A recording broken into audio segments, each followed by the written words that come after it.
Good day, Methodist Dave, your professional theologian and Bible teacher with our daily devotional for Wednesday, April 29th.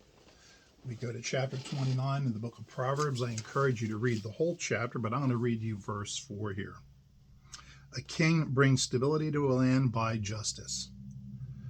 One who extracts tribute tears it down.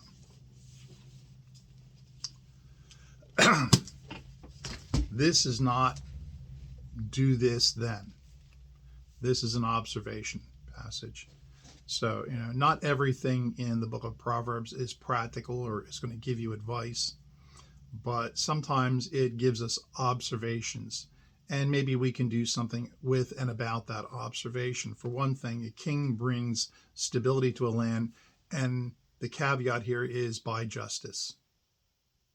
If the king does not do justice to the people, if the government, the leadership, does not perform justice on the people, then there will be no stability.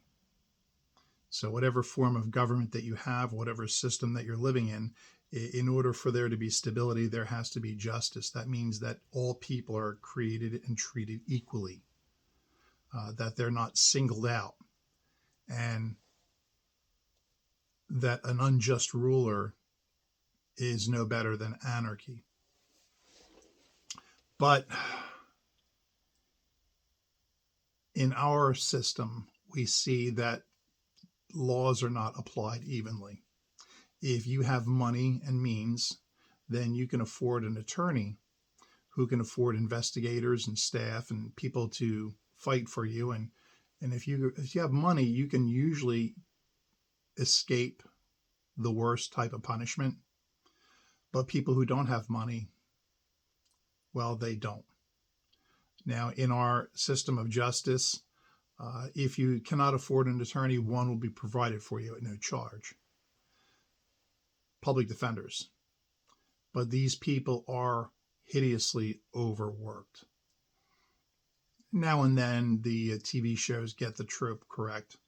A defense attorney who's trying to do their best for their customers, but they're just overworked and overwhelmed.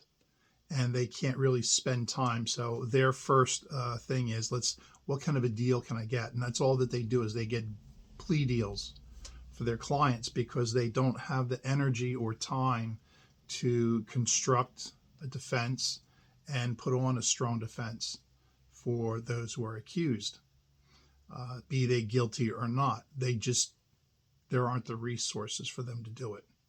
And that's an unbalanced application of justice, where one group of people is able to get a different kind of justice than another group of people. How do we resolve that and solve that problem? I don't know. I don't claim to be an expert in that field or a know-it-all. I know that it is unjust. This is an observation, just as the proverb is an observation. And then the one who exacts tribute tears it down. In the ancient world where this is written to, there were many kings, but a king would rule over a walled city, and that would be his kingdom, the walled city in the surrounding area. Much like in feudal Europe, you had dukes and counts and barons and people like that, and in their community, they were the king, but they had a higher king that they answered to and that they paid tribute to. They had to pay the high king tribute. And in Jesus's day, Herod was king in Judea, but Caesar ran the show. He was really in charge. And the people of Herod's government, they had to send tax money to Rome, and that money left the community.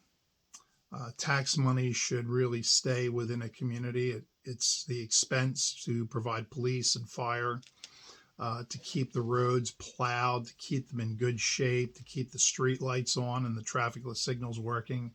That's why we pay our taxes, for things like that, not to fund studies or to send it overseas to governments and people who don't like us very much.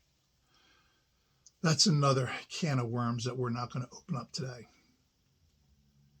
But here's the thing, treat everyone fairly. If you don't treat everyone fairly, then you're making life a little bit worse. When everybody tries to make life a little bit better, when we can make the world a little bit better in our community, then the world will become better. So I would take that with us today. If you have a question about this or any other subject, drop me an email, methodistdave@gmail.com, and I will do my best to answer your questions. Until tomorrow, please be good to one another.